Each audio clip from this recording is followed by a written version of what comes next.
if the sun is hitting and it's hot, that temperature goes up super fast and it will dry before it has a chance to really penetrate. It's like pouring eggs on a super hot pan. They don't cook the way you want, they overcook.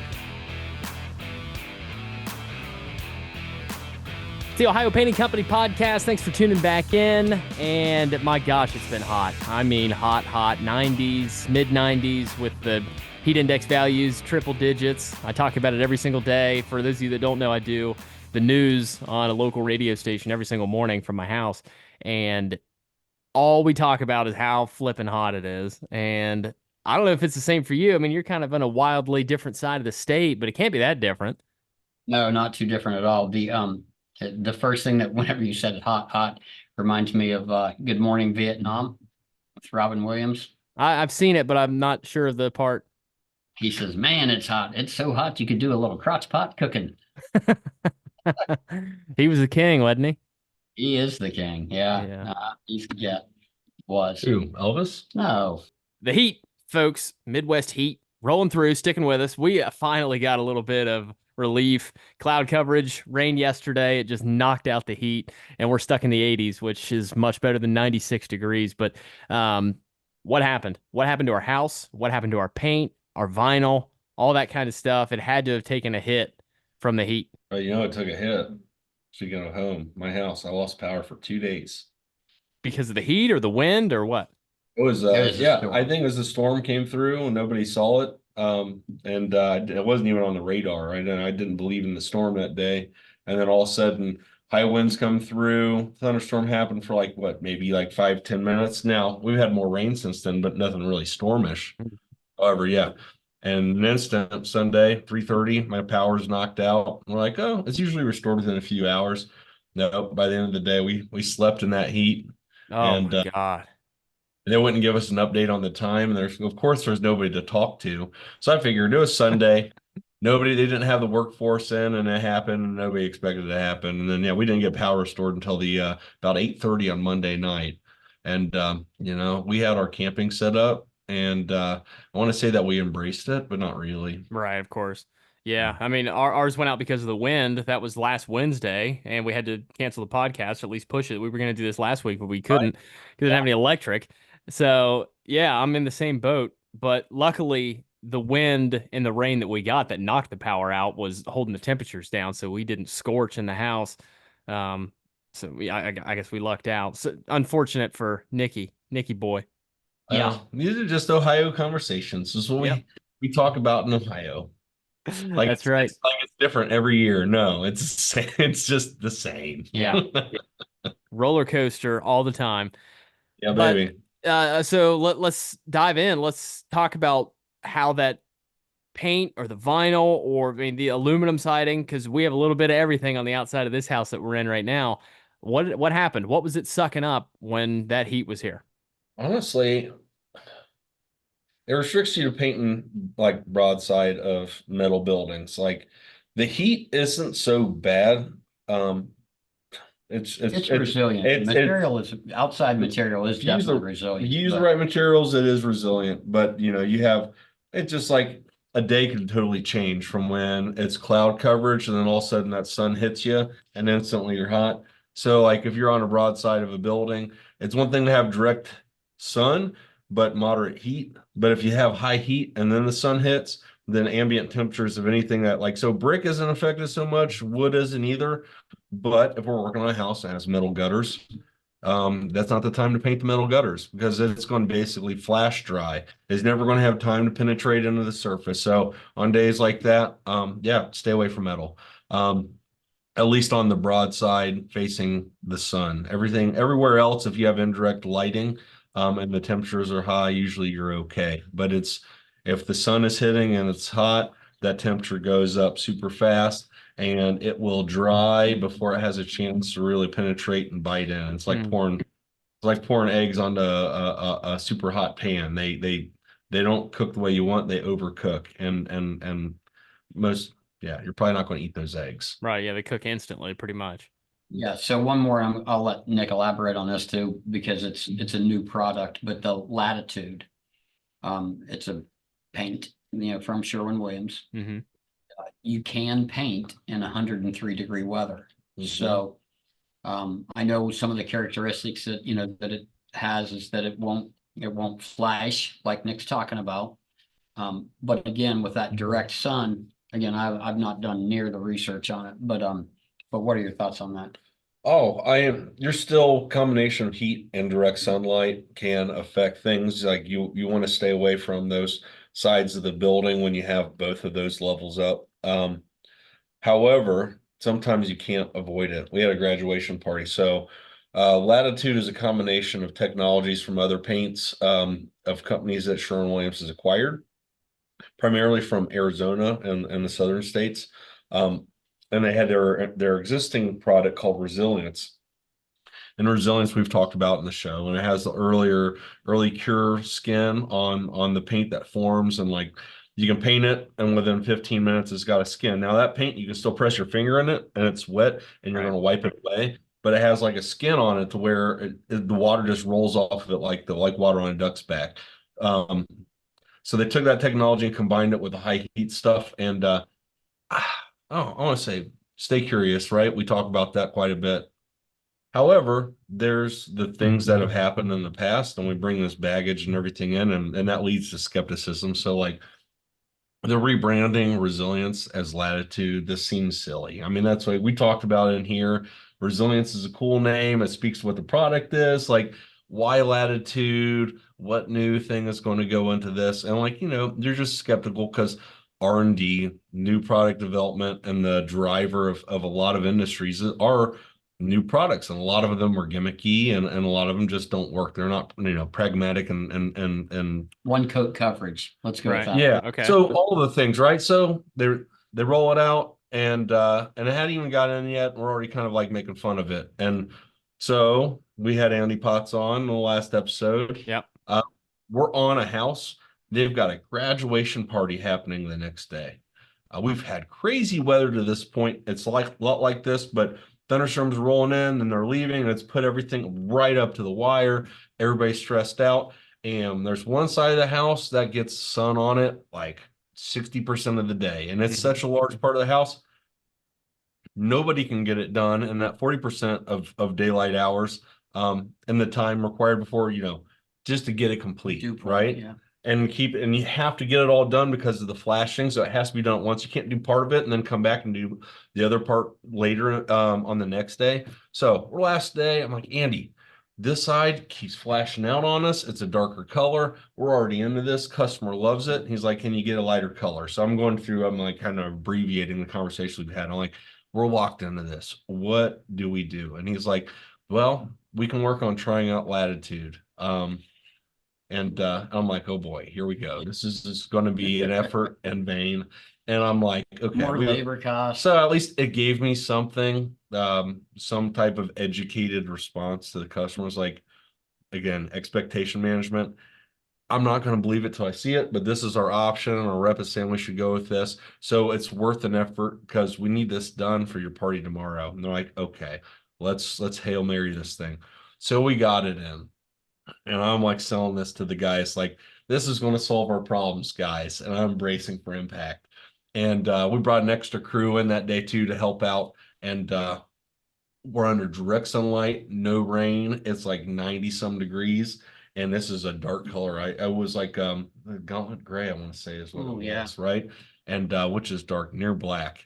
And we got it done and it looked beautiful. And I'm Wow. like, holy S dupe dupe dupe. I can't believe that worked. And like on top of the resilience technology and the early moisture resistance, the high heat thing is made it, again, that is our product. It goes on. We don't like one coats. We never do one coat. Right. Uh, Rarely, unless the customer really insists on If it, we it's a think thin that color and if it's in really good condition, sure. if the conditions are there and we can do it and they're trying to save money, again, we don't want to waste anybody's money, so we will do it, but rarely. Latitude's our product. I mean, and that was one for the moisture cure, but also for the high heat thing. And so we got the guys out there painting with it, and we'll do three sides of the house. The metal surfaces and high temperatures, that's fine. We still stay away from metal and the combination of high heat and direct sunlight. Just because, but yeah, Latitude's a great product. And then So did Latitude come out after Resilience, or was it the other way around? Latitude came out after Resilience Resilience. came out first, and that was the jokingly the rain paint, as everybody made fun of it when it came out. Well, that's the rain paint, and it proved itself. And It's so we're like, amazing. and it was like to the point where we try so many new things that don't work. When they came out with rain paint, we're joking about it too until Kevin witnessed it with his own eyes. He's standing there. He was painting with his own two hands and just finished an area, and a pop-up storm came through, and it hadn't been 15 minutes. And Dark brown, bark brown paint. yeah, Or tudor brown. yeah, finish the whatever, yeah. story. Well, just that, I mean, we've done the soffits in this, and we did not do the gutters, but still, you've got that fascia that sticks underneath there. Mm. You've got, plenty of room to make a mess without a doubt. And I'm not kidding. I'm standing underneath the awning with this guy, and because he's already come out to say, what, it's raining, blah blah blah, and we're looking at the puddle that's forming on the ground, and I'm expecting to look down and just see nothing but brown, and literally nothing. Wow. Not only that, but the streaks that you would typically get, nothing. No kidding. No indentations. It all just leveled back out. The humidity level or the dew point level was, it wasn't drying things obviously with the humidity. And it was really amazing to be able to see that. So awesome. That's my story to everybody. And then now we can add the heat, in there with the lapping. So yeah, so a little drop. You can actually there's an article on Sherwin-Williams, their pro contractors website, where Kevin and I were interviewed by Sherwin-Williams, and we can link it to the story. I'll send you the link, Brett. But yeah, we're believers in the product though. Through real life experiences and not just like stuff that we've been spoon fed. When did Latitude come out, and what was your high heat paint prior to it coming out? They rolled it out in 22 is when they did, and I don't think they started selling it late in the year. That was, if anybody remembers, we were a commodity shortage still from COVID and everything else, and all those things. But yeah, it is rolled out in the year 22. I think when we were demoed it for that one project, it was early in the year 22, and that's where we tried it. And we still, at that point, they were still trying to get rid of the resilience stuff. And but anyhow, no, so it's relatively new. Yeah, I'd say so. So what did you use prior to that? Like when you were up against the heat and Latitude wasn't available, what were you guys going to? Well, that's where you have a hard conversation with the customer after. Again, we can't control the colors. We can advise, but ultimately the customer wants what they want. And so we have the discussion, and not any type of cautionary tale type of way. It's just from experience, like we may have issues with this. We've already experienced it. This is what we're fighting. So it turns into a conversation with the customer. Okay, this is the game plan. If we have to find where we need to draw a line where the job doesn't get done all at once, where is that? And it becomes a conversation of consolation. It's like you can't deliver what you want to, and it's not because of our abilities or whatever else. It's environmental and the color they pick and everything else. So we still have to have conversations like that, but Latitude does solve a big one. So, but in answer to the question, there was no other paint. Right. So what was your max? If you didn't know when Latitude was coming out and you can go up to 103 degrees, what was the cutoff point outside, temperature wise? We paint anyway. There's definitely a technique, and most people come down a house, in sections. Right. This scenario, you have to go across and just not stop. And you almost have to, not OSHA approved, but put a ladder and then put another ladder and literally just walk over to that ladder instead of going down. And you just try to keep that wet edge as much. That's how quick you have to move. Wow. Yeah.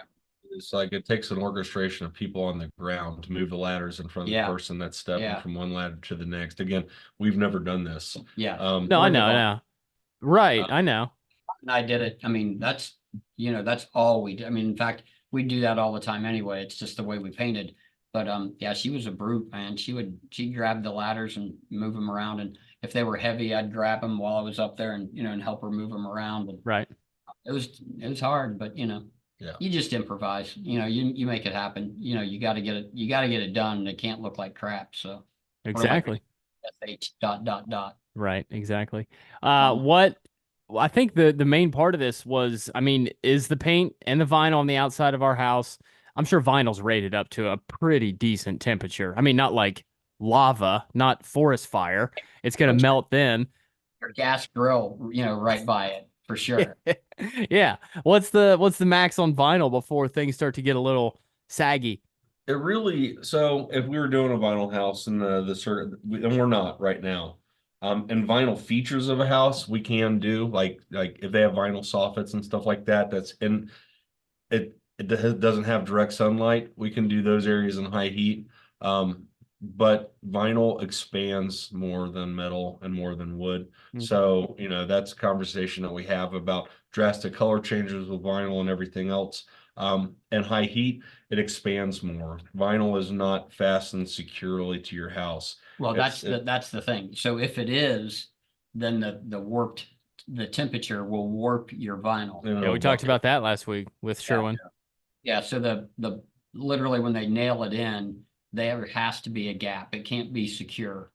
So the so nail has to be secure, but you can't make that vinyl secure. So in theory, though, if we were to finish a vinyl house on a hot day like that with the lapping of those vinyl pieces and their engineered intentionality to expand and to contract and float over top of each other, on a hot day like that, vinyl's expanded as far as it's going to go for an Ohio season, Right. or an Ohio year. So you can imagine that overlap is now a lot more. So if we paint it that day and then the temperature drops to 80 degrees next day, as that material relaxes, it's going to expose everything that was hidden behind where they were overlapped at their highest point. So you're going to have touch up basically to come back. You're going to have touch up about an eighth of an inch to a quarter of an inch on the vinyl, even on the same visit on the job. So you don't paint vinyl siding on a hot day like that.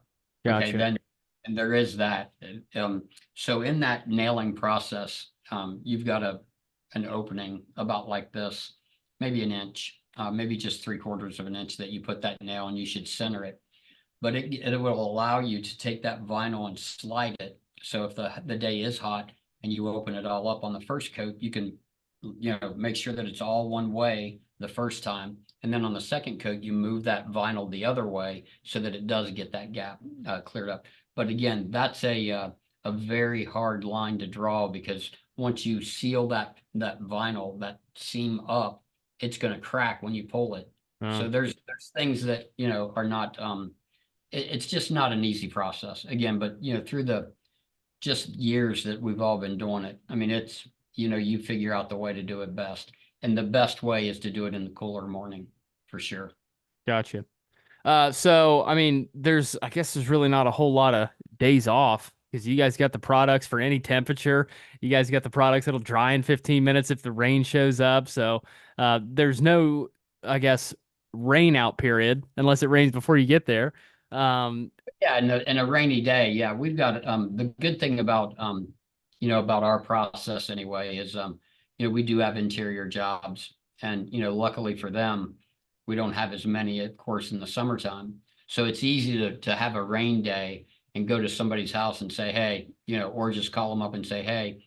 In fact, when I do the estimate, if it's an interior bid, I'll tell them, we might have a rain day and we might call you that morning and say, hey, can we come over and get this done? yeah. And they're all about it or they're not, either way. But yeah, it does interrupt the schedule though, because then you've got to finish that interior. You don't want to just leave them opened up. Then you've got your customer that you have on your exterior, and they don't understand why. Well, they understand the rain. They still want a phone call, oddly enough. Why aren't you here today? It's Right. rain. But then the next day, if you're gonna miss, it's just a process. There's just a whole deal that you got to go Well, through. we can't leave we get inside on a rain day. We try not to plan for rain days and we don't leave until we see them. But I mean, when the rain's there, it's inevitable and we will call customer. And now because we want to keep the guys busy, move through the schedule. We've got a back, we have a queue of customers that are waiting for us eagerly to come out. Everybody is on Amazon expectation, right? They want you out, within a week. And Yeah. and so you have the conversation. It's not going to happen. It'd be more like a month and a half. Mhm. Nonetheless, yeah. So we move off. It is raining and we move into somebody's interior. We can't leave that house undone and then go back and work outside. So that is part of the conversation we'll have with the customer when we actually do leave their house. It's like, hey, we're starting an interior. We're in the middle of a family room. It's tied in the kitchen and multiple hallways. We should only be there 3 days. You're probably going to see sunshine, wonder why we're not outside there. And we need to continue working, and the guys they need to feed their families. So we're going to move inside and take care of this project. And as soon as we wrap that up, we'll be back. And a lot of times we're not gone for 3 days. We're Right. there heavy for one day on a rain day, and then the crew will split and half we'll stay there to finish an interior, and we'll resume work on the exterior too. So that's a little bit of what the dance looks like behind the curtain. I just got reminded of something I did this morning and has nothing to do with paint, but I had a shoot scheduled for this morning, and it was actually a reshoot of the outside of this guy's train that he has, and he turned it into an Airbnb, and it's incredible. And yeah, up Bramblewood off of Route 7, just outside of Marietta. And when I sent the text to cancel, it was sunny. And I was like, why am I canceling if it's sunny? But I know what's going to happen in the forecast later. It's way too cloudy. The sun had just peeked out for that 4 seconds when I was typing that text to postpone. And I'm like, man, I wonder if it's sunny where he is. He's going to think I'm a dumbass, canceling this if it's sunny. But, it was just for that brief amount of time. Yeah. And that's where people's brains can get mixed up. And my brain was asking, what if it's sunny where he is and he doesn't understand? So Yeah. that's kind of where I was. I mean that happens though too. Like they were calling for it just Monday here this week. They're calling for storms. You look at the Doppler and there's nothing. And this was Dayton and Cincinnati. And all of a Well, all sudden the way up to Valdesta. right, What is yeah, it? yeah. Valdesta? Vandalia. Vandalia, yeah. So anyhow, I'm down in, we got a lot of projects going on, Dayton and Cincinnati. And I'm down in Cincinnati working through things. And I see, our communications are firing up. We're closing down jobs. It's raining, and they're like, it's dark. And obviously we need to quit. Like from the office, obviously, guys, we need to halt this and figure it out. And I'm like looking around, and it's blue skies. What am I? I'm like 25 miles from as a crow flies from the office. I'm like, I can't see a dark spot in the sky, and I'm confused as to what all the madness is about. And I think I called Mike, and like here we have metal, we have our drop ceiling, but we have metal roofs to it. And I could hear the rain in the background. I mean, it is just hammering. Like, sure enough, it is.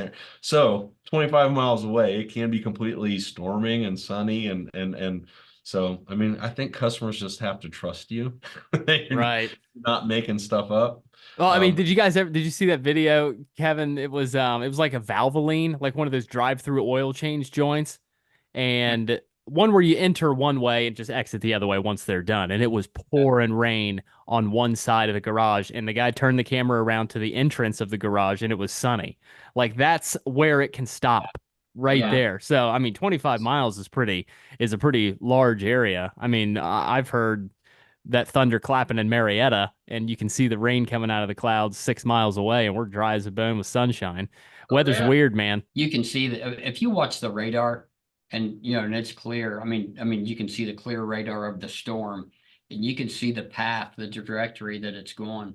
I mean, you might be right on that line and just keep painting because I mean, it's going to take and sure, all God has to do is and it's over on you. But again, we've definitely been blessed a lot more than we've been cursed. Kevin and Nick, founders of the Ohio Painting Company, and our always hosts and featurees of the Ohio Painting Company podcast. Want to thank you so much. Glad that the heat is coming to a bit of a close, giving us a break. Summer's not nearly over yet, so we probably still have some more heat to deal with before we jump into the fall season. But I want to thank you for giving us some insight on heat, what it does to paint, when not to paint, and all of that. Always good insight on what we need to do on the outside of the house. Thanks, fellas.